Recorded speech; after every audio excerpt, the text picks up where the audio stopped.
Le Conseil international des infirmières a lancé en 1965 la Journée mondiale des infirmières et depuis cette date et jusqu'aujourd'hui, les infirmières à travers le monde sont célébrées. Ce soir, dans la télé d'ici, on a choisi de parler justement des conditions de travail des infirmiers et infirmières. Sont-ils logés à une enseigne louable ou pas ? On en parle volontiers avec deux invités. Gabin Maka, président de l'Association nationale des infirmiers et infirmières, et Josiane Koudou, président de la plateforme des organisations professionnelles d'infirmiers et infirmières. On va s'entretenir avec eux tout au long de cette émission. Pour le volet artistique en fin d'émission, la T-Band sera en attraction pour nous reprendre deux titres de l'illustre Stevie Wonder, Isn't She Lovely et Master Blaster. N'oubliez pas, un autre épisode de Madame Tonkpi et compagnie à suivre donc dans cette télé d'ici. L'essentiel de ce que vous êtes en droit de savoir ici. La télé d'ici, bonsoir. Bienvenue.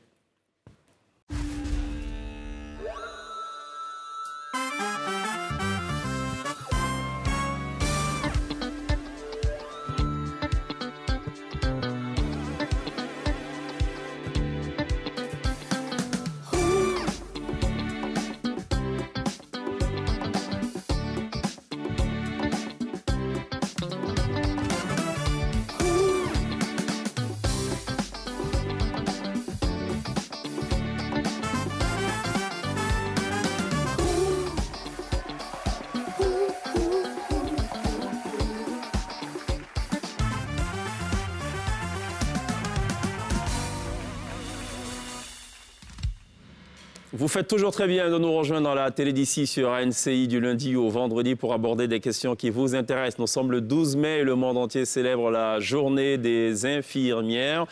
On va en parler dans la télé d'ici, comme on le rappelait d'entrée d'émission. On a beaucoup de plaisir à recevoir Josiane Koudou, présidente de la plateforme des organisations professionnelles d'infirmières et infirmières. Bonsoir, bienvenue. Bonsoir. Merci de répondre à l'invitation de la télé d'ici. Qu'est-ce que vous avez là? C'est un pagne? Ouais, c'est le pagne de la journée internationale des infirmiers et infirmières. D'accord. Chaque année, il y a un pagne. Bon, donc c'est la première édition. Comme l'année 2020 a été décrétée année des infirmiers et des sages-femmes, on s'est dit, bon, cette année-là, on va marquer le coup. Donc, on a sorti un pagne. Voilà. D'accord. Donc, nous invitons l'ensemble des infirmiers et infirmières à se préoccuper. Votre panier est quelque peu renversé. Je pense qu'il faut le mettre dans l'autre sens pour qu'on puisse mieux voir le cœur. Voilà, le cœur, c'est ça. D'accord, OK. Journée internationale des infirmières, ensemble pour la réduction de la mortalité maternelle et infantile. D'accord, très bien, OK. Merci. C'est bien, OK. Posez le pagne, on l'a bien vu. OK. Pourquoi vous avez choisi un cœur? Un cœur parce que tout ce que nous faisons vient du cœur. OK. Voilà. D'accord. Donc, nous sommes au cœur du soin. Et notre activité, nous mettons l'homme au cœur de nos activités. D'accord. Les médecins se concentrent sur la maladie, l'infirmier se concentre sur l'homme. Sur l'homme, d'accord. En y mettant du cœur. Du cœur, d'accord. En gros, si on devait faire une sorte d'analogie, si on était en période de guerre, vous serez en fait en première ligne, en vérité. Exactement. C'est bien cela, d'accord. Et puis en ce moment, on est effectivement en guerre. Enfin, beaucoup de chefs d'État l'ont dit, s'agissant donc de la pandémie du Covid-19. Gabin Maka, bienvenue. Vous êtes président de l'Association nationale des infirmiers et infirmières. Quelle est la différence entre cette plateforme qui est présidée par Josiane et la vôtre? Nous, c'est l'Association nationale des infirmiers et infirmières de Côte d'Ivoire qui se retrouve au sein de la plateforme. D'accord. La plateforme, c'est un ensemble d'organisations infirmières dont Josiane aussi est présidente de l'Association des infirmiers en santé du travail qui fait partie de la plateforme. D'accord. Il y a plusieurs organisations qui font partie de cette plateforme-là. D'accord. Voilà. Est-ce que vous êtes vexé, frustré qu'on dise Journée mondiale des infirmières? Non, pas du tout. Journée mondiale des infirmières, c'est par rapport à l'histoire de la profession. C'est une histoire d'une profession féminine. D'accord. Voilà, donc c'est normal qu'on mette en avant l'infirmière. D'accord. Sinon, il n'y a pas de... Est-ce que vous bataillez pour qu'on change au moins, pour qu'on actualise l'affaire, qu'on dise Journée mondiale des infirmiers? Non, pas de bataille. Infirmières, infirmiers, nous nous retrouvons là-dedans parce qu'il y a des études même qui ont montré qu'il y a plus d'infirmières dans cette profession-là. D'accord. Oui, mais il y a des hommes aussi, non? Oui, il y a des hommes. Bon, je vous titille, c'est pas grave. Dans tous les cas, on a reçu... j'ai failli dire on a connu pire. Non, on a reçu des sages, des sages-femmes. Et il y a des hommes aussi qu'on appelle sages-femmes. C'est très bien, d'accord. Dans cette émission, on va vous poser des questions pour essayer de mieux comprendre votre métier, savoir un peu les conditions dans lesquelles vous travaillez. Et puis les internautes qui nous suivent d'ailleurs en ce moment, ils sont nombreux d'ailleurs à le faire tous les soirs, vont aussi vous poser des questions. On va se faire fort de relayer les dites questions. Ça va, Pierre? Très bien, merci. Princesse? Très bien, merci. D'accord, très bien. On a en face de nous des infirmiers, justement, pour parler de leur métier. Comment on devient infirmier en Côte d'Ivoire? D'accord. Donc, pour être infirmier en Côte d'Ivoire, l'infirmier est recruté au niveau bac. Donc, après le bac, vous passez le concours d'entrée à l'INFA. C'est un concours très sélectif. Et à l'issue du concours, si vous êtes admis, vous suivez 3 années de formation. D'accord. Aussi bien pratique que théorique. D'accord. Et à la fin de ces 3 années de formation, on vous délivre le diplôme d'état d'infirmier. Les sages-femmes se plaignaient la dernière fois d'avoir effectivement un niveau bac plus 3 parce qu'elles étaient donc recrutées au niveau bac. Elles avaient 3 années de formation, mais le salaire, ou du moins les indices de rémunération de la fonction publique n'étaient pas conformes à cela. Et on avait notamment l'information de la présidente de l'Ordre des sages-femmes, comme quoi le document était donc sur la table et qu'un décret devait être pris par le chef de l'État. Est-ce que vous avez aussi ces mêmes revendications? Oui, évidemment. Par rapport à la formation des infirmiers et des infirmières, effectivement, elle se fait 3 années après le baccalauréat. Donc, un bac plus 3. La difficulté actuellement, c'est que le statut de l'institut où nous sommes formés n'a pas encore le statut d'un établissement d'enseignement supérieur. Donc, les diplômes qui sont délivrés n'ont pas encore le niveau de la licence, vous voyez. Et donc, c'est ce qui fait un peu cette difficulté. Mais évidemment, le décret est sur la table. Nous attendons que cela soit signé pour que ce statut-là soit revu, effectivement. D'accord. Voilà. Le président, il a beaucoup de choses à faire quand même. Hein. Il y a beaucoup de décrets à signer. Hein. Il faisait la confidence la dernière fois lors du conseil politique du RHGP où il disait demander à mon aide de camp tous les soirs quand je rentre, j'ai 2 valises de documents donc, que je dois signer. Bon, espérons que dans la prochaine valise, il y aura le document des infirmiers. Dans ce contexte de Covid-19, quelles sont vos conditions de travail? Vous diriez qu'elles sont, ça va, optimales? On a commandé quand même beaucoup de masques. Tout va bien finalement ou comment ça se passe? Comment ça se présente? On peut dire que dans les débuts de cette crise-là, il y avait une pénurie de matériel, ça il faut le dire. Nous-mêmes, en tant qu'Association nationale des infirmiers, nous avons mené une enquête très rapidement sur le terrain et nous avons fait notre rapport pour dire qu'il y avait une pénurie de masques, de gants, etc. Mais depuis quelque temps, quand même, on a été ravitaillés. Tout va bien. Vous avez les gants, vous avez les masques. On a l'essentiel. C'est bon. Donc le chapitre est clos, on peut passer à autre chose. Nous pensons que de façon claire et sans ambiguïté, l'État fait des efforts. Chaque soir, ce sont des avions cargo qui viennent avec du matériel. Donc, ce qui tarde un peu, c'est au niveau de la distribution. Effectivement, tous les équipements sont en train d'être mis à la disposition du personnel soignant. D'accord, très bien. D'accord, donc, OK. Question de distribution, mais sinon, ça va, vous êtes rassurés. Bon, c'est bien, d'accord. Pierre aura des questions aussi pour vous. Il les appelle les questions directes. Ou des réponses, on l'espère, directes. Princesse aussi a des questions. Princesse. Alors, en 2015, il y avait un infirmier pour 2500 personnes. Qu'est-ce qui explique la pénurie d'infirmiers? Le numerus clausus, le taux de réussite à l'examen ou le manque de vocation pour cette profession? D'accord. Je peux faire un petit saut en arrière pour dire qu'au niveau de l'OMS, la norme au niveau de l'OMS, c'est un infirmier pour 5000 habitants. En Côte d'Ivoire, nous avons un infirmier pour 2200 habitants. 200. Mais donc ça va? Donc tout va bien? Oui, tout va bien. Ah, mais c'est bon alors. Nous sommes dans la norme. Ah, donc, bon, comme c'est la répartition au niveau des ressources humaines, comment répartir ces infirmiers sur l'ensemble du territoire national? C'est ce qui pose problème. Ouais. Ça veut dire quoi concrètement? Ça veut dire que... Ça veut dire qu'il y a plus d'infirmiers concentrés, par exemple à Abidjan, et moins à l'intérieur du pays ou... Qu'est-ce que vous voulez dire par là? Voilà, c'est exactement ça. D'accord. Voilà. Bon, après, ça se comprend aussi, non? Il y a une forte densité de la population. Au niveau d'Abidjan, mais je pense que l'infirmier est partout, là où il y a une âme, il y a une vie. C'est la même chose, c'est important. Vous avez le choix ou c'est des affectations? Non, ce sont des affectations. C'est-à-dire que le DRH, qui est le directeur des ressources humaines, le ministère de la Santé, il reçoit des demandes des différents centres de santé et en fonction du nombre d'infirmiers qu'il a sous la main, il fait la répartition. C'est pas en fonction des besoins des hôpitaux, du coup. Oui, exactement. Donc c'est en fonction des besoins des hôpitaux plus le nombre de personnes qu'il a sous la main. Voilà. Okay. En fait, chaque année... Si l'offre est importante, non, il ne peut pas faire autrement. Il ne peut que donner ce qu'il a sous la main. Est-ce que ce n'est pas lié au fait que tous les infirmiers veulent rester à Abidjan, ou la majorité? Je vous explique. Chaque année, il est demandé à chaque structure de présenter ses besoins en termes de ressources humaines. Voilà. Et structure sanitaire. Structure sanitaire. Donc, lorsque cela est fait, lorsque les ressources sont à la disposition de la DRH, chaque postulant fait une demande en fonction de son lieu d'affectation. Voilà. Vous vous inscrivez, vous faites le choix. Mais le choix peut ne pas être respecté. Voilà. Mais néanmoins, il est permis à chaque postulant de faire un choix du lieu d'affectation. Voilà. Mais bon, ça peut ne pas être... Et tout le monde demande à être à Abidjan. Voilà, c'est la difficulté. Voilà. C'est ça la vraie réponse aussi. Alors, à vos débuts en tant que jeune diplômé, est-ce que la théorie était en adéquation avec la pratique du métier sur le terrain ou la réalité était complètement tout autre? Il faut reconnaître que la théorie et la pratique ne sont pas parfois pareilles. Hein. Ça veut dire quoi? Voilà, ça veut vous n'êtes dire pas bien formé ou... Non, au contraire, ça veut dire que vous êtes bien formé. Vous avez tous les éléments. Mais lorsque vous êtes sur le terrain, il y a des réalités, il y a le contexte, il y a l'environnement, il y a le plateau technique qui peut ne pas forcément être en adéquation avec ce que vous avez appris à l'école. Okay. Donc vous êtes obligé de vous adapter sur le terrain avec ce que vous avez. Vous avez un exemple? Un exemple, oui, moi particulièrement, j'ai été infirmier dans un dispensaire rural, le premier infirmier à ouvrir ce centre. Je suis arrivé, mais le centre n'avait pas tout le matériel qu'il fallait. Il fallait que j'utilise d'autres compétences pour pouvoir offrir les soins aux populations. Voilà. Il faut dire que souvent, ce n'est pas du tout facile.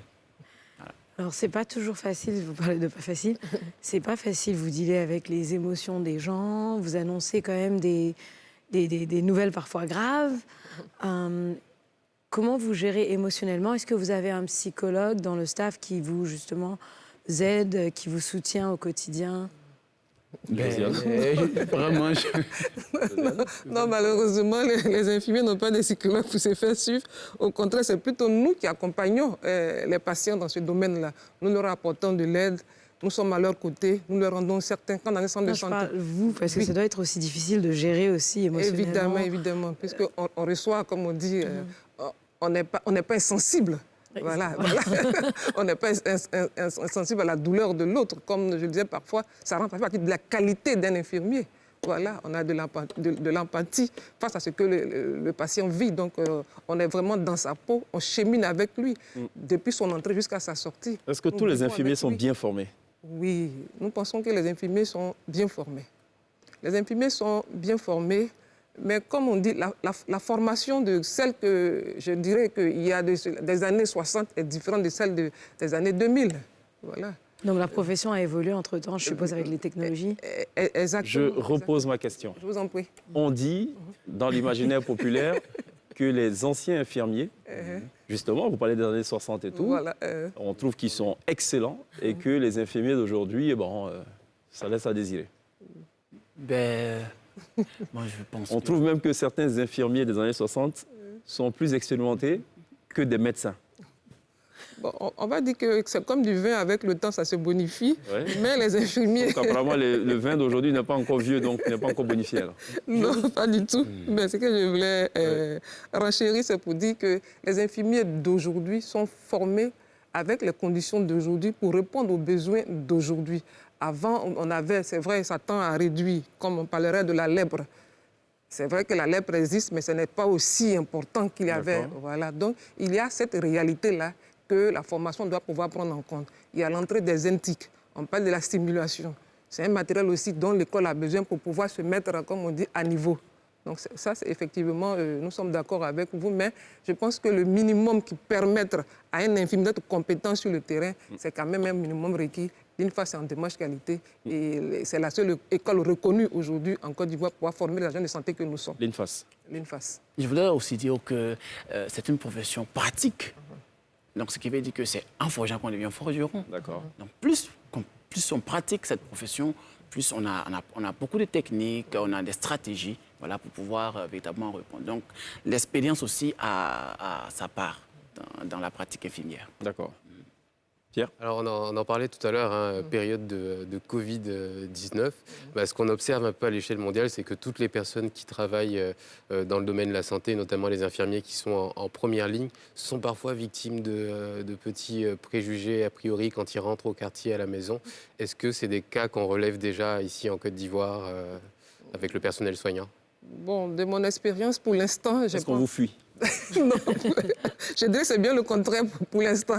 Pour l'expérience que j'ai, je n'ai pas encore reçu des infirmiers, je n'ai pas encore reçu de plaintes d'infirmiers qui seraient venus nous dire que du fait du Covid et qu'ils travaillent dans un centre de dépistage de Covid, la population le rejette. En tout cas, pas pour l'instant. Je n'ai pas eu cette information. D'accord. Alors, comment ça se passe au niveau de la formation? C'est quoi le taux de succès, en fait, pour sortir de l'INFAS infirmier aujourd'hui? Bon, je dirais que je n'ai pas les chiffres exacts en tête, mais je pense qu'au niveau de l'INFAS, on avoisine déjà plus de 80% d'admission. Un peu plus de 80% d'admission. Combien de femmes? Pourcentage de femmes et d'hommes. Moi, j'aurais plutôt dit combien d'hommes qui réussissent. Mais il faut dire qu'en Côte d'Ivoire, particulièrement, il y a plus d'hommes que de femmes. C'est vrai, Oui. infirmier? Oui. D'accord. Voilà. Mais donc, on revient à ce que j'ai dit au départ, en fait. Il faut qu'on revoie la formulation de la journée. C'est international. C'est au niveau international. D'accord, Donc, ok. nous, on ne peut pas changer ici, en Côte d'Ivoire, voilà, puisque c'est un thème international. Voilà. D'accord. Je peux dire que La ça journée part un peu ivoirienne de des notre- infirmiers. Voilà, je pense que ça part un peu de notre histoire. Hein. Ça part un peu de notre histoire. Comme vous le savez, la science infirmière a commencé sur les champs de bataille. On a un peu une origine militaire. Et au départ, c'était des religieuses. C'était considéré comme un appel, comme un sacerdoce, comme un don de soi. Voilà, donc c'est ce genre de personnes-là qui étaient des infirmières. Donc c'est pour cela qu'en Europe, on a plus d'infirmières qu'en Afrique. En Afrique, par contre, avec notre histoire, quand les premiers médecins sont arrivés, ils ont pris sur le tas des hommes. C'était plus facile pour eux de prendre des hommes pour pouvoir travailler avec eux et leur apprendre le B à bas. Donc c'est comme ça qu'est née la professeure infirmière en Afrique. Donc en Afrique, on a plus d'hommes qu'en Europe, on a plus de femmes. Personnellement, pour revenir à vos histoires personnelles, qu'est-ce qui vous amène à ce métier? Waouh, c'est une On va histoire commencer d'amour. déjà par... Moi, particulièrement, un jeune qui a son baccalauréat à 17 ans et qui aspire à la médecine, à devenir médecin, et malheureusement qui quitte à l'intérieur du pays, qui arrive à Abidjan, qui n'est pas bien briefé. Voilà, donc on lance les inscriptions à l'université dans les grandes écoles. Je m'inscris d'abord dans une grande école, et puis après, je cherche à m'inscrire à l'université, mais je suis retenu dans une grande école, en mine, géologie, pétrole. Je finis le BTS. Mine, géologie, pétrole. OK, Voilà. jusque-là, rien à voir avec l'infirmerie. Ouais. J'ai fini le BTS, puis voilà, vous connaissez un peu la réalité. Il n'y a pas d'emploi, on tourne partout, et puis bon. Je me souviens très bien que je voulais déjà devenir médecin, mais la porte, mais je ne pouvais plus devenir médecin maintenant. Et qu'est-ce qu'il fallait faire? L'amour du domaine de la santé est encore en moi. D'accord. Voilà, et encore en moi. C'est ce qui va me pousser à présenter le concours des infirmiers, où je suis admis. D'accord. Je suis admis parce que c'est une passion pour moi. OK, juste une question avant de reposer la même question à Josiane. Oui. Si jamais vous voulez épouser votre premier amour, c'est-à-dire devenir médecin, c'est quoi la passerelle? En Vous Côte passez d'Ivoire, d'infirmier à médecin, c'est en Côte possible? d'Ivoire, il n'y a pas de passerelle On va dire pour l'instant. d'infirmier à médecin, D'accord. pour l'instant. OK. Mais il y a des possibilités quand même d'évoluer. On ne reste pas infirmier diplômé d'État seulement, on peut évoluer dans sa profession. En devenant quoi? Step by step, ça donne quoi? Infirmier spécialiste, inspecteur des soins, et puis on progresse. D'accord, très bien. Alors, Josiane, quand j'ai posé la question de qu'est-ce qui vous amène à l'infirmerie, vous avez dit waouh. Pourquoi? C'est une histoire d'amour. C'est une histoire d'amour. Ah, d'accord. Donc, pour matérialiser et résumer l'histoire d'amour, c'est waouh. D'accord. Et comment ça naît cet amour? Voilà, en fait, Vous avez vu un blessé une fois en bordure de route, vous l'avez aimé tout de suite? Est né depuis le lycée d'une fille de Boaké, là où j'étais. J'avais une amie, père à son nom, Flore Kwame. Elle est drépanocytaire. Voilà, donc de temps en temps, elle faisait ses crises. Et puis, après le bac, elle a dit, mais pourquoi ne pas passons tous le concours d'entrée à l'infirmière, pour devenir des infirmières. Donc, malheureusement, elle n'a pas été admise au concours. Elle est devenue secrétaire de direction.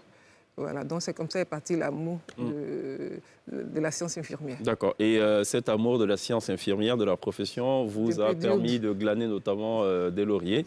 On va justement regarder cet élément en 2 minutes 18 secondes et juste derrière, on en parle. Merci.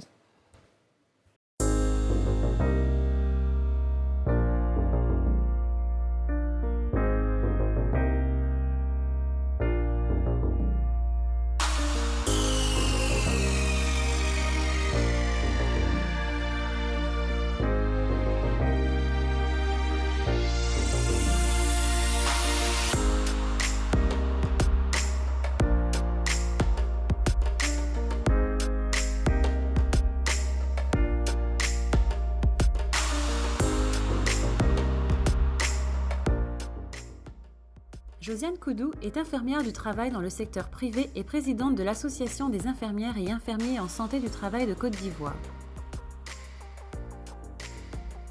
Elle est une actrice très engagée de la profession infirmière dans son pays et se bat tous les jours pour la promotion de l'exercice des soins infirmiers. Dynamique, infatigable et pleine d'initiatives, elle s'intéresse à tout ce qui concerne la discipline infirmière.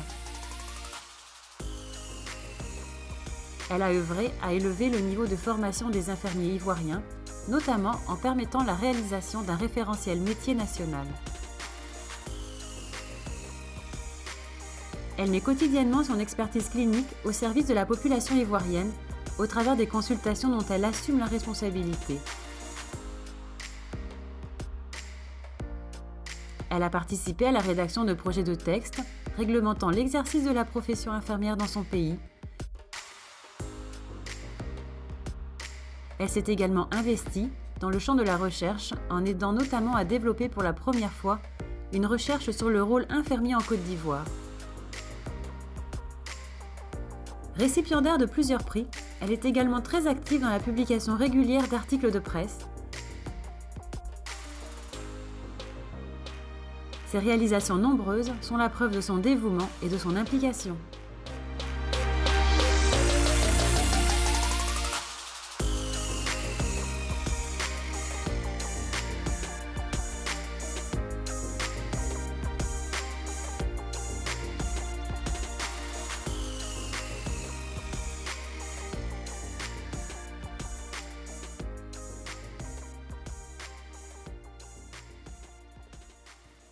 Alors, prix reconnaissance 2018, décerné par le CDF, qui est le secrétariat international des infirmiers de l'espace francophone.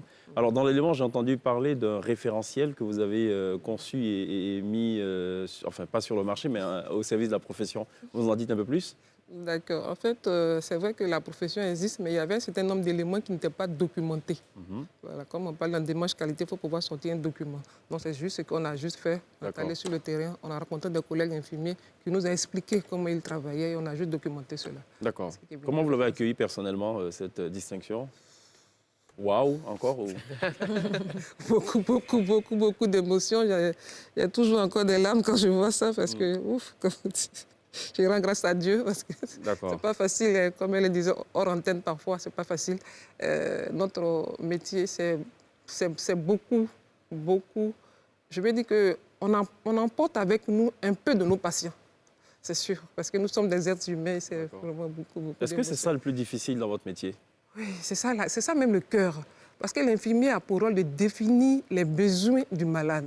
Donc, pour pouvoir déterminer les besoins, il les identifie. Mais il faut rentrer dans sa peau pour savoir ce dont il souffre réellement. Et en rentrant dans sa peau, en s'ouvrant, vous apprenez à mieux connaître votre patient. Et là, vous pouvez lui apporter l'aide conséquente dont il a réellement besoin. Parce qu'en général, ce n'est pas souvent une aspirine dont on a besoin quand on a un mal de tête. On a certainement besoin d'avoir une écoute attentive. Ça, c'est très important. Parce qu'effectivement, vous êtes là de façon permanente. Le médecin, il vient juste de façon ponctuelle et tout. Mais l'infirmier, c'est vraiment le compagnon, en tout cas tout le temps du séjour sur le lit d'hôpital. Comme on dit, qui chemine avec vous. Le médecin, c'est le temps d'une consultation.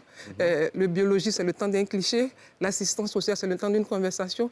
Mais l'infirmier, il est avec vous tout le temps. Il partage vos émotions, vos sensations, vos idées, vos expressions, vos chagrins.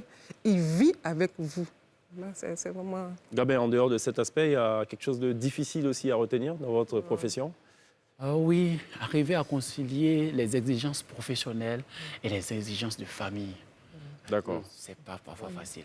D'accord. Oui, parce que vous faites beaucoup de gardes. Beaucoup de gardes. Je vous donne mon exemple. Étant infirmier dans un dispensaire rural, 24 heures sur 24, 7 jours sur 7. Ah bon ? Tu es couché avec ta femme, vous devez aller sauver.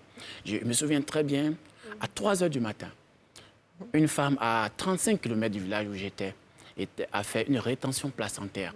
Elle a accouché à domicile, le placenta n'est pas sorti. Donc, rétention placentaire, hémorragie. À 3 heures, ils sont devant la porte, on me cherche. À 35 km. 35 km, où il n'y a pas de route. On a fait 2 heures de route pour arriver. J'arrive, tout le village est là. On est arrivé à 5 heures. Et il fallait sauver cette femme. par la grâce de Dieu, avec les compétences qu'on a acquises, on a pu apporter une solution. J'ai pu faire la délivrance et la femme vit aujourd'hui. Et je vous assure que ce n'est pas parfois facile, je le dis toujours. D'accord. Voilà. Alors, Josiane, quand on n'est pas altruiste, ça ne sert absolument à rien d'être infirmier. Non, changer de métier. D'accord. Est-ce que vous avez le sentiment, comme beaucoup d'Ivoiriens? Un infirmier, c'est quelqu'un qui doit être capable de transmettre de la chaleur. D'accord. Si vous ne pouvez pas transmettre de la chaleur, changez de métier. Est-ce que justement, dans le cadre de vos plateformes respectives et tout, vous qui avez justement produit un référentiel pour voir les conditions de travail de vos collègues et tout, est-ce que vous partagez l'avis de bien d'Ivoiriens qui disent que des infirmiers ne sont pas du tout chaleureux, bien au contraire, ils sont, ils sont pas du tout accueillants, ils sont même désobligeants. Vous faites ce constat aussi ou pas? Bon. Sans faux fuyant. Non, ce que je peux dire... On ne dira pas que tous les infirmiers sont pareils. Il y a pas de... Merci, on va arranger les choses. Merci là-bas. C'est comme dans votre corps de métier, le métier des journalistes, vous avez, comment on appelle ça? C'est bien envoyé ça. Le Conseil national qui interpelle souvent certains journalistes voilà, pour les ramener à l'ordre. Donc ça peut arriver. Ça peut arriver. C'est pour ça que nous appelons de tous nos voeux la création de l'ordre des infirmiers pour pouvoir extirper de nos rangs ces brebis galeuses-là qui ne font pas honneur à notre profession. Très bien. On va passer aux questions justement des internautes avant de retourner à Pierre et Princesse. Première question, c'est une question de Max Lenoir. À quand l'ordre des infirmiers pour mettre de l'ordre dans la profession? Trop de brebis galeuses. Voilà, comme s'il avait lu dans votre pensée. Je salue Max Lenoir parce que je le connais. Ah, ouais, il est à l'exercice à Boaké. OK. Voilà, d'accord. L'ordre des infirmiers de Côte d'Ivoire, effectivement, c'est une aspiration pour la profession. Une profession, il y a des piliers d'une profession. Il faut qu'il y ait l'ordre, comme elle a dit tout à l'heure, pour réguler l'exercice de la profession. Voilà. Il arrive parfois que dans certaines régions, il y a des personnes qui se disent infirmiers, qui posent des actes et après... Mais qui sont infirmiers parce qu'ils sont passés par l'INFAS. Ils ont fait 3 ans aussi, comme vous. Non, je vous dis, c'est des personnes même qui n'ont pas été formées. Ils sont dans des villages, ils disent qu'ils sont infirmiers, ils ne le sont pas. Voilà. Okay. Et donc, l'ordre est très important. Il y a eu beaucoup de travaux qui ont été déjà menés pour que l'ordre soit mis en place. Mais vous savez que ce n'est pas nous qui décidons. La mise en place de l'ordre, ça passe par des projets de loi qui doivent arriver à l'Assemblée nationale, qui doivent être votés, etc. Donc, ça demande la volonté politique, tout ça. Mais il y a des travaux quand même qui ont été faits. OK. Et vous ne savez pas à quel stade ça se situe pour l'instant? Bien sûr, on avait un atelier qui... Non, selon certaines indiscrétions, ça serait au niveau du Monsieur le Président de la République. Voilà, encore. Donc, comme vous l'avez dit, il y a 2 valises. On espère que dans la prochaine valise, il aura en définitive, ce n'est pas facile d'être président de la République. Voilà. On est le père de tout le monde, il faut regarder tous les dossiers de fond en comble. Voilà, bon. On va passer à la question de Ngoran Ignace Nguessan, qui se demande... Juste avant de passer à la question d'Ignace, comme vous le savez, 2020, c'est l'année des infirmières qui a été dit de façon solennelle au niveau de l'OMS. Donc, nous pensons que le meilleur cadeau que le président de la République puisse offrir... le décret. C'est signé le 2020. Bon, OK. Monsieur le Président de la République, vous êtes interpellé dans la télé d'ici par Josiane Koudou, présidente de la plateforme des organisations professionnelles d'infirmiers et infirmières. Voilà, c'est l'année des infirmiers, donc elle souhaite que dans la pléthore de documents que vous avez dans vos 2 mallettes, que vous puissiez donc porter une attention toute spéciale à la question des infirmiers. Ngoran Ignace Nguessan, lui, il se demande, qu'en est-il réellement du plateau technique? Que dit l'État face à vos revendications? Non, il dit même nos revendications. Visiblement, c'est un infirmier. Voilà. Plateau technique? Bien, plateau technique, il faut dire que la perfection n'est pas parfois de ce monde. Il faut dire que le plateau technique n'est pas forcément excellent, mais il y a beaucoup qui a été fait. Parce qu'il y a eu renforcement quand même du plateau technique dans plusieurs structures de la Côte d'Ivoire, structures sanitaires. Et donc, mais il y a beaucoup à faire encore. Ça, c'est le discours pour Amadou, le président, pour qui signe? Non, mais moi, je dirais même plus, même le président, quand il a pris fonction, son premier mandat, il a dit quoi? C'était la santé. Le premier mandat du président de la République, c'était la santé. Donc, il a mis en place, ils ont réfectionné, ils ont construit plusieurs centres de santé. Donc, nous pensons que Monsieur le Président de la République, il fait des efforts pour... D'accord. Voilà. Bon, OK, vous le pensez. David Moïse, pourquoi les prestations qui sont gratuites, ils font payer les pauvres patients dans l'angoisse? Là, je lis tel quel. C'est ça. Si vous pouvez répondre aussi, pas tel quel, mais rapidement, oui. Non, nous pensons que, comme je le disais tantôt, dans toutes les professions, il y a des brebis galeuses. nous voyons, par exemple, lors de nos différentes circulations, avec les hommes en uniforme, point d'interrogation, voir ce qui se passe. Mais nous pensons que si Monsieur le Président accède à notre requête de mettre en place l'ordre des infirmiers... Cette question sera définitivement réglée. OK. Merci. Marquons une pause. Fermons définitivement cette première fenêtre d'entretien. On va poursuivre tout à l'heure, juste après la pub, avec les questions des internautes.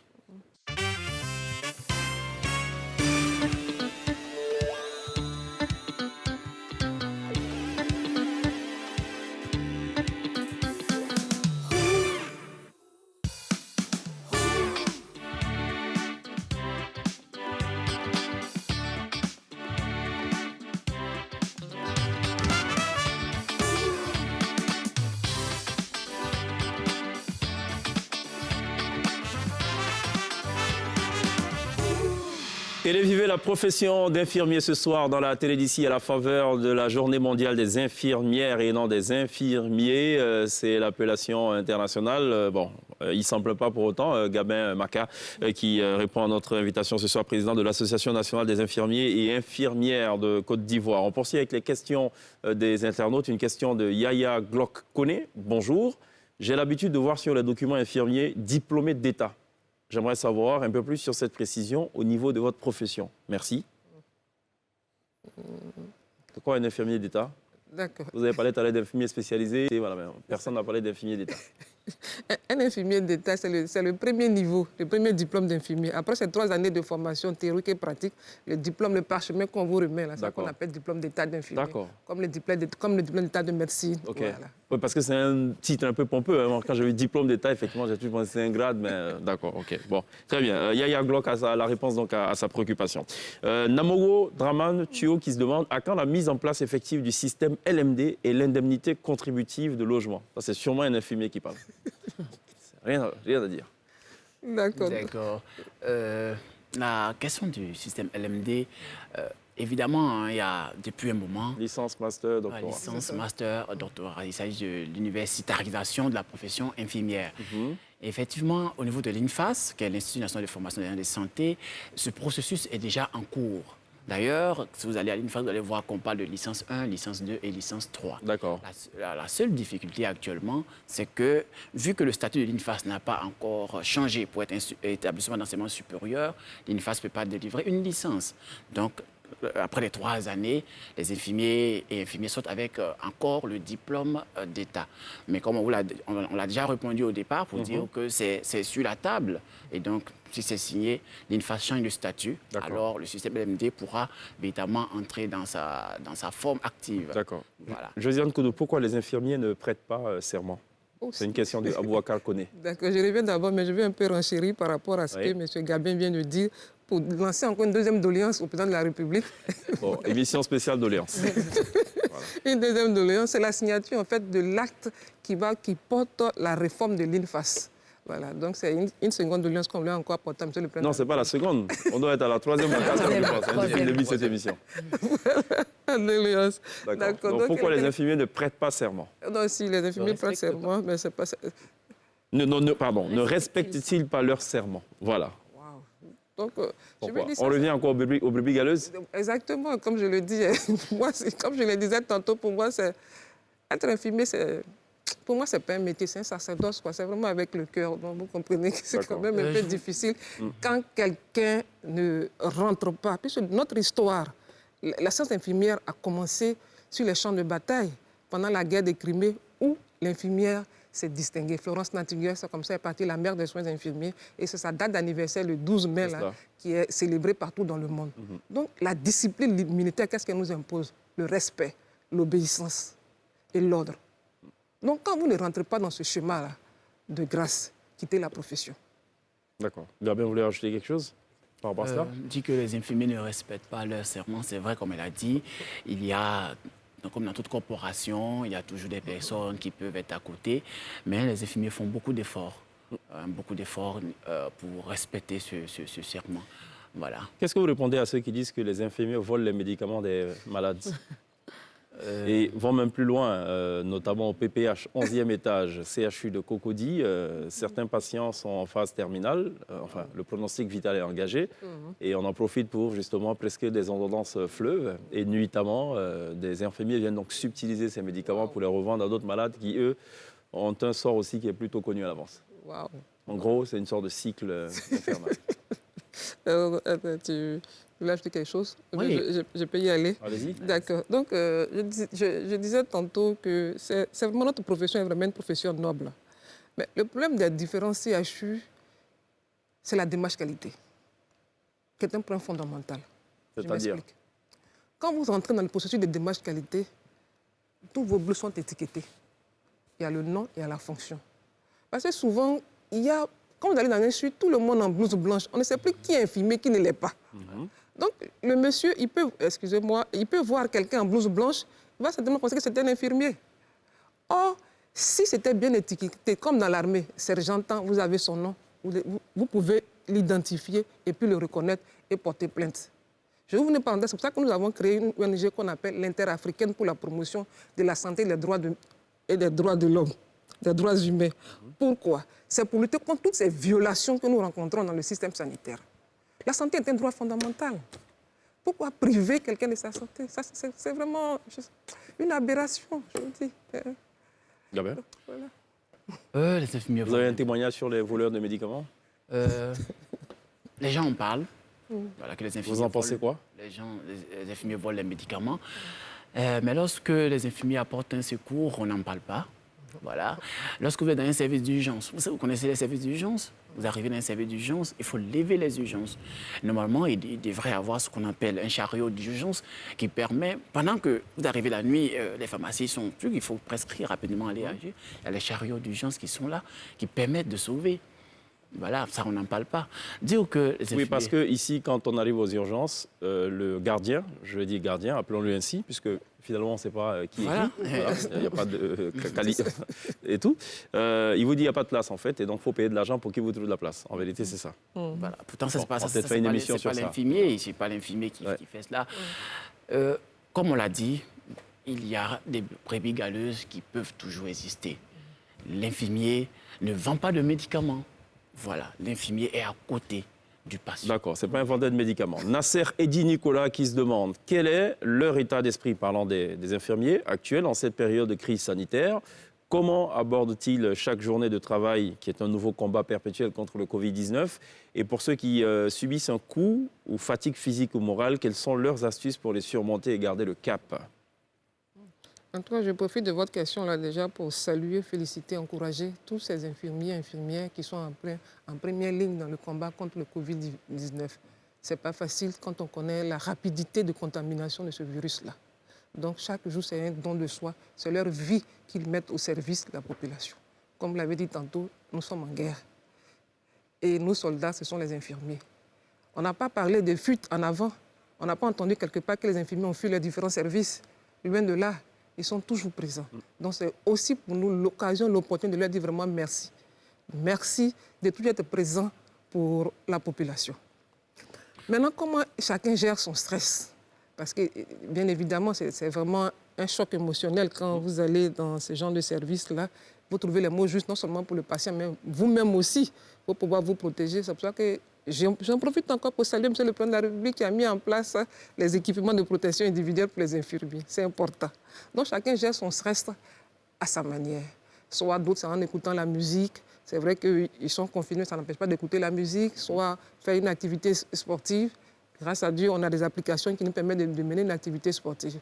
Voilà. Ou même de regarder certains films. Et puis, bien évidemment, d'échanger avec des collègues pour que chacun donne son expérience de la chose, son vécu. D'accord. Vous êtes concerné par la prime de 50 000? La prime de 50 000... Ou sont uniquement les forces de défense et de sécurité?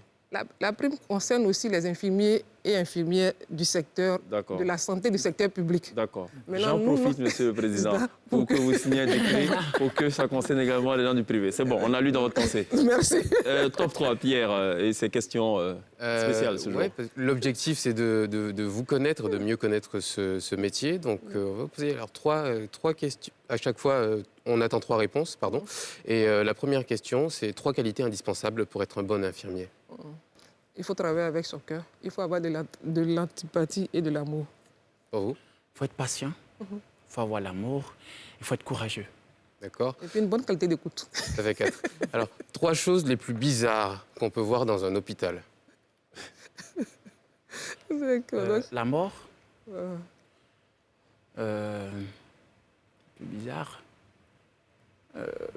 Des malades vraiment chroniques qui présentent peut-être des signes qui peuvent faire peur. Troisième chose. Moi, en fait, je voulais peut-être raconter une anecdote par rapport à ça. Quand j'ai pris le service pour la première fois au CHU de Cocody en 1994, on avait reçu un jeune, quand j'en parle, j'ai encore des frissons, un jeune bachelier là, qui était drépanocytaire. Jusqu'à alors, j'entends encore les cris de la mère qui me résonnent toujours à l'oreille. Quand vous êtes un jeune vaillant, vous venez d'avoir le bac, et puis, du coup, la mort vous arrache comme ça de vos proches, c'est vraiment... J'ai encore la chair de poule. Oh Seigneur, ta grâce, ta grâce, ta grâce. C'est vraiment difficile. Donc, la mère a tellement crié que chaque fois quand je me couche, j'entendais toujours les cris de la maman. Parce que vraiment, elle n'en revenait pas. Son enfant, pour lequel elle avait tellement souffert, juste 21 ans, il est rappelé par la drépanocytose. Ça. Peut-être l'expression de la douleur. Je pense qu'on va changer la question, on va appeler ça les 3 choses les plus tristes qu'on peut voir. Voilà. C'est vraiment... Alors, 3 préjugés sur les infirmiers qui vous irritent quand vous les entendez. On a déjà parlé des médicaments qu'on vole. Peut-être leur absence. Ou peut-être qu'ils ne les sentent pas comme ils souhaiteraient les sentir, comme je le dis. C'est vraiment un cheminement que nous faisons avec le malade. C'est peut-être ça. Bon, oui, c'est ça. Les infirmiers sont des voleurs de médicaments. Voleurs, absents. Les infirmiers sont absents. Les infirmiers sont peut-être méchants. Ouais. D'accord. 3 actes médicaux que vous préférez? Bon, je dirais qu'en termes... Comme ça, ce n'est pas mon domaine. Je ne peux pas rentrer dedans. Quand il y a des actes médicaux, je ne rentrerai pas puisque je ne suis pas médecin de formation. Voilà. Donc, je suis infirmière. C'est vrai qu'il y a des... De soins. Voilà. De soins. Merci. Donc, il y a des soins qu'on appelle des soins délégués, mais je ne vais pas rentrer dans la compétence des médecins. D'accord. Voilà. Mais vous faites des perfusions, vous donnez des piqûres. Oui, on le fait. La prise de constante. Exactement. Voilà. Mais c'est surtout, quand on parle d'infirmier, il faut plutôt se concentrer sur le nursing. Voilà. Vous mettez des suppositoires aux gens, c'est compliqué. S'il le faut, pour qu'ils se sentent mieux, on va le faire. Parce que notre objectif, c'est ça. C'est d'aider le patient à récupérer sa santé. Alors, vous me faites penser à un canular sur Nostalgie de Caboret qui appelle une infirmière et qui dit on m'a prescrit un médicament, je l'ai avalé. Et en fait, il a réalisé que c'est un suppositoire, donc qu'est-ce qu'il doit faire? Et l'infirmière qui dit enfin, bref, elle était vraiment à l'écoute. Elle est restée, elle a tout tenté, quoi.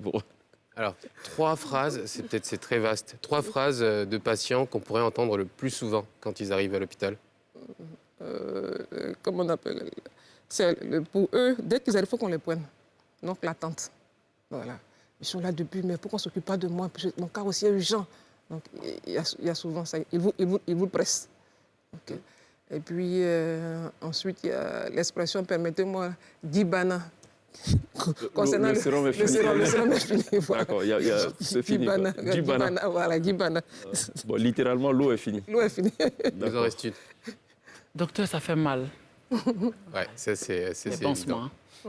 Vous faites en train de faire des pansements. C'est ça. Voilà, souvent les patients. Docteur, ça mais fait sur mal. ce point, c'est vrai qu'il y a des médecins qui apparemment s'en foutent un peu quand même. Que ça fasse mal ou pas. Voilà. Et il y a toujours l'infirmier en chef qui arrive, mais c'est pas comme ça qu'on fait, il faut faire doucement. Vas-y doucement, ouais. 3 choses qu'un infirmier n'est pas autorisé à faire en service.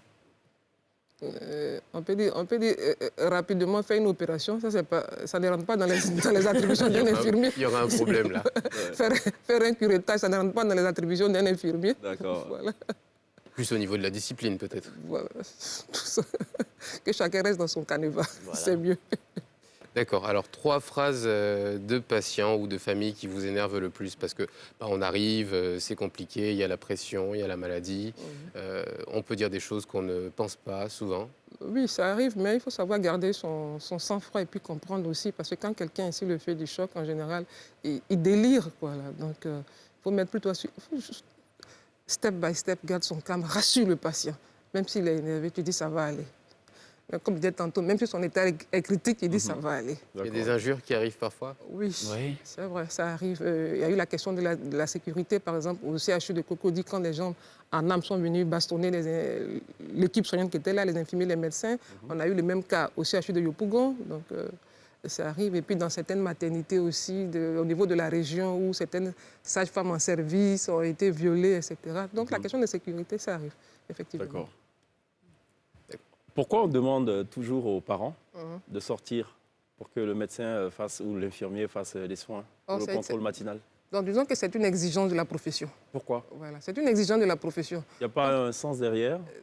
C'est la réglementation. Quand vous arrivez quelque part, on dit la loi d'ici, voilà comment on marche. Oui, d'accord, mais derrière chaque réglementation, il y a toujours une philosophie derrière, il y a un esprit.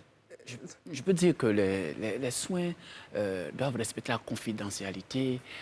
D'accord, ok. Ça, c'est une réponse. D'accord, ok, déjà, ok. Parfait, Voilà, d'accord. Voilà. Marquons une pause. Okay. On se reparle dans quelques instants.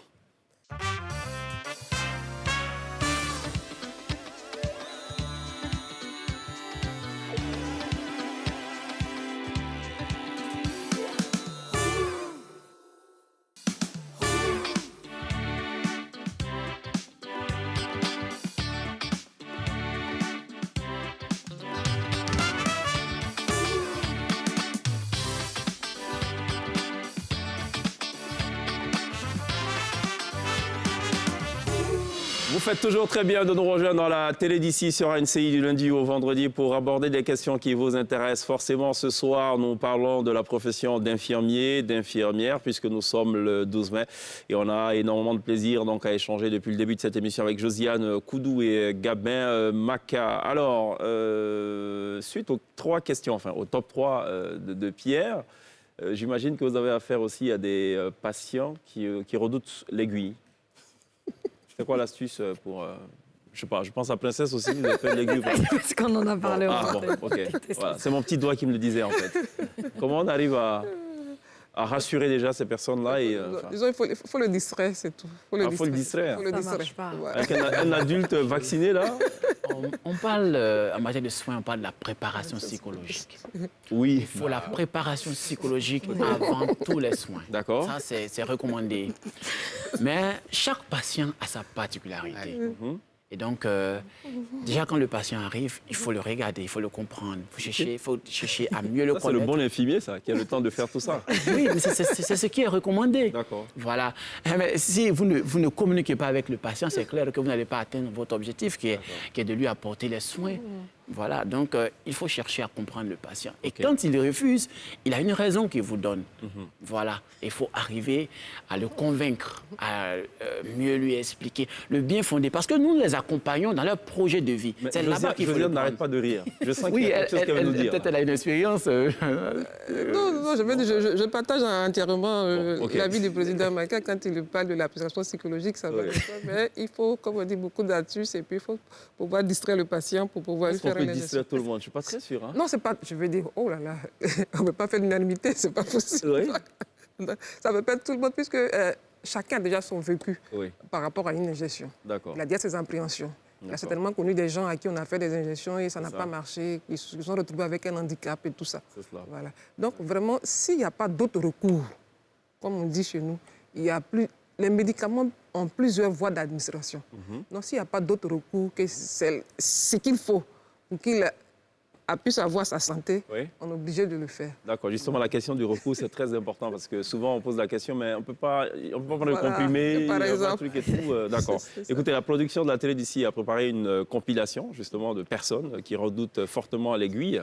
Rassurez-vous, il n'y a pas Princesse dans cette vidéo, mais c'est tout comme. On va regarder. Não, fica em pé você. Fica em pé, abaixa o braço. Segura a sua mão da mão, segura a tua mão. Você não entrou ainda, pô? Calma aí, ó, não mexe muito não, vou aplicar primeiro. Abaixa o braço, relaxa o braço. Relaxa o braço.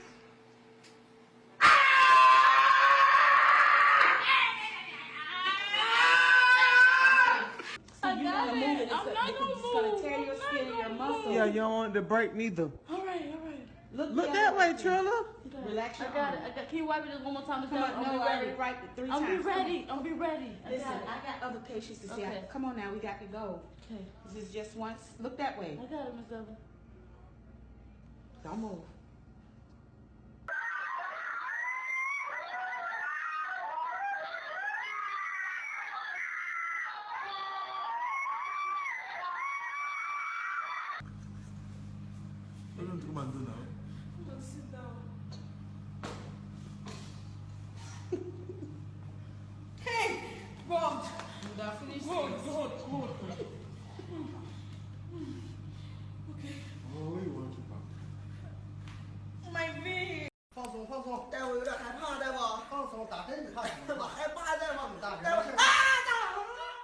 Bon, écoutez, Yako, et je pense qu'il faut éviter de regarder ce genre de vidéos parce que parfois les peurs se transmettent aussi, non?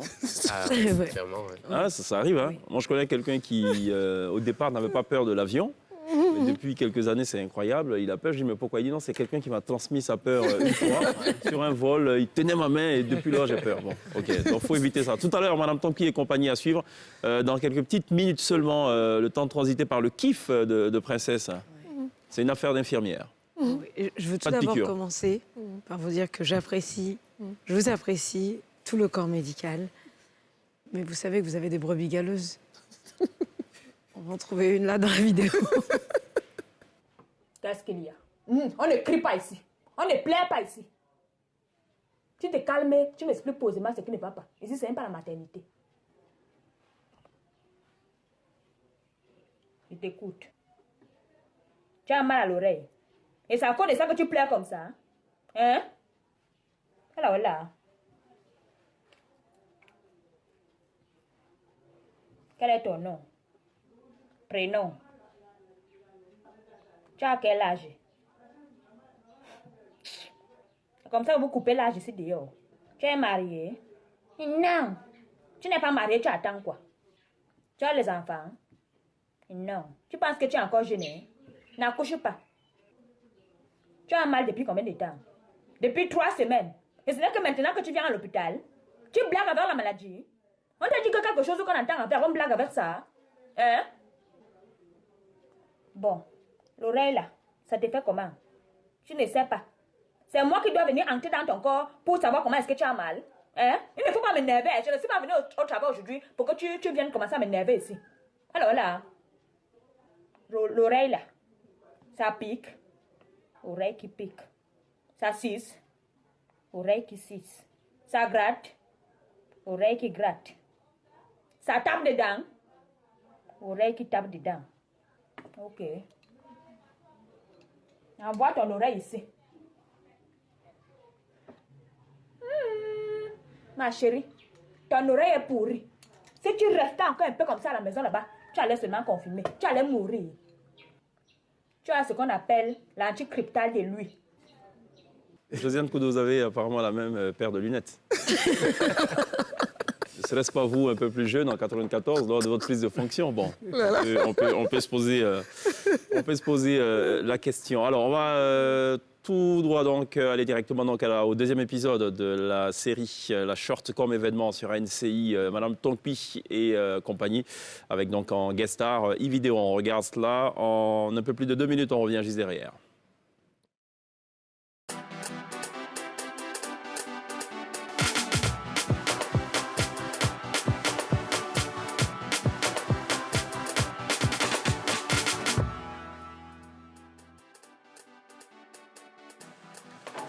Je raconterai les bontés de mon sauveur.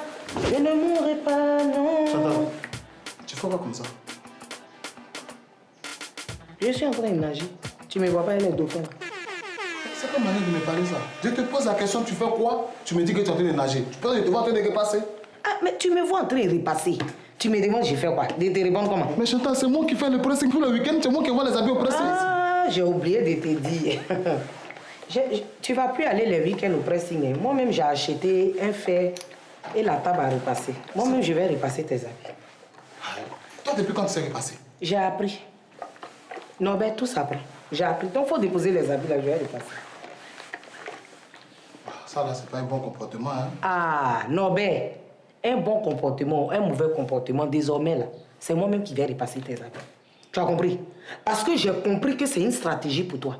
Tous les samedis, je m'en vais au pressing. Tous les samedis, je m'en vais au pressing. C'est quel pressing, on s'en va samedi et puis on vient dimanche soir. C'est quel pressing, on s'en va samedi et puis on vient dimanche soir. Non, ben, il faut déposer les habits là, je vais repasser. T'avais dit quoi? Tu penses que moi je suis bête ou bien quoi? Tu penses que je suis bête? Tu penses que je n'ai pas encore vu dans ta super chérie là?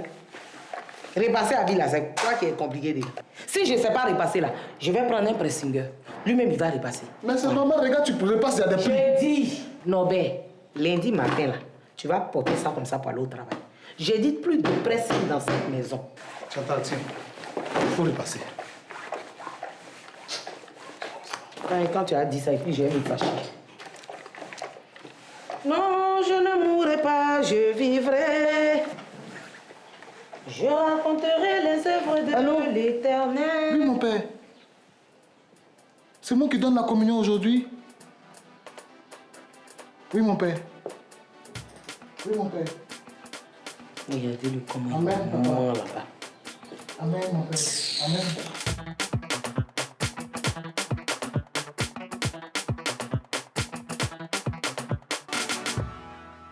On va faire une émission, on va inviter Vidéro, il demandait comment elle choisit le prénom en fait, de ses acteurs, Norbert, Pazaï, enfin bref. En gros, on est dans l'ouest de la Côte d'Ivoire et les gens de l'ouest sont réputés pour choisir des prénoms assez particuliers. Rochefort et tout, ça existe encore dans l'ouest de la Côte d'Ivoire. C'est la journée mondiale des infirmières.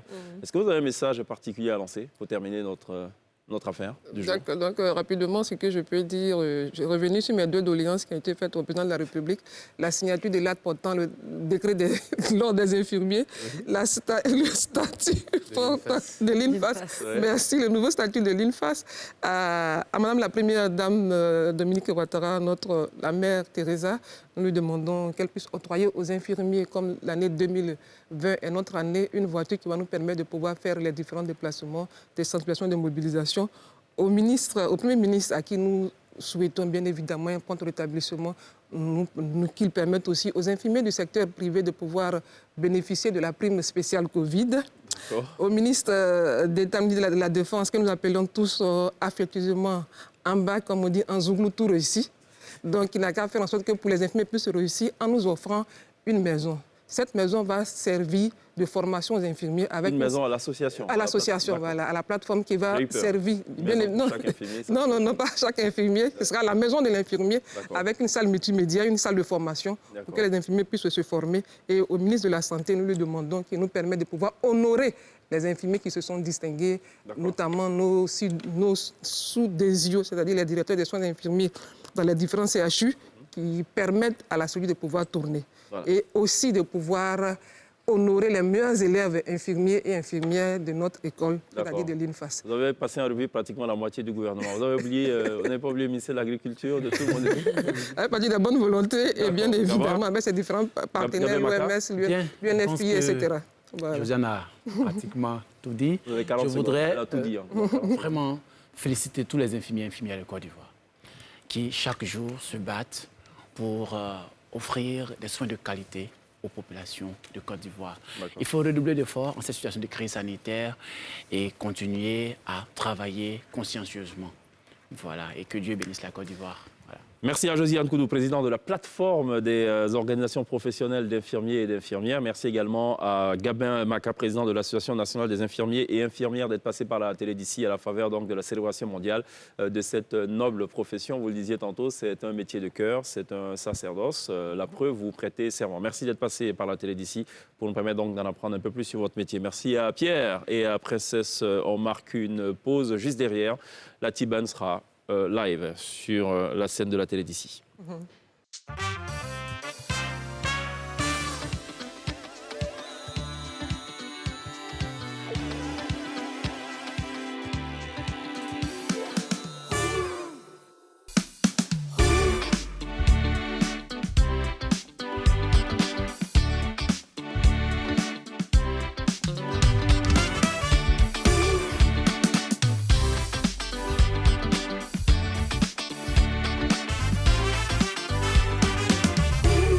sera tout pour la télé d'ici. Merci de nous avoir suivis tout à l'heure à NCI News, suivi de la météo et évidemment donc NCI reportage. On se retrouve demain d'ici la Take Care, la T-Band.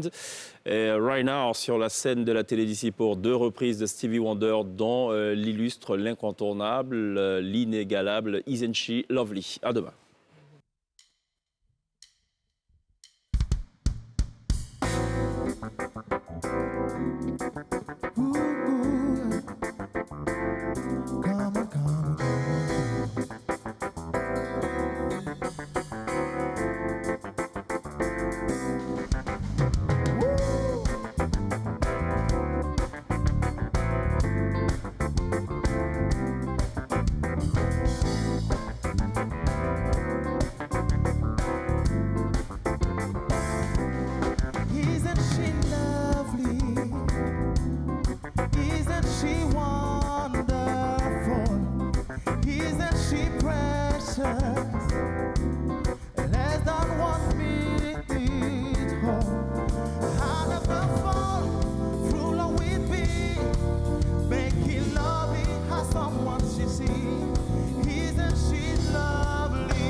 Good job.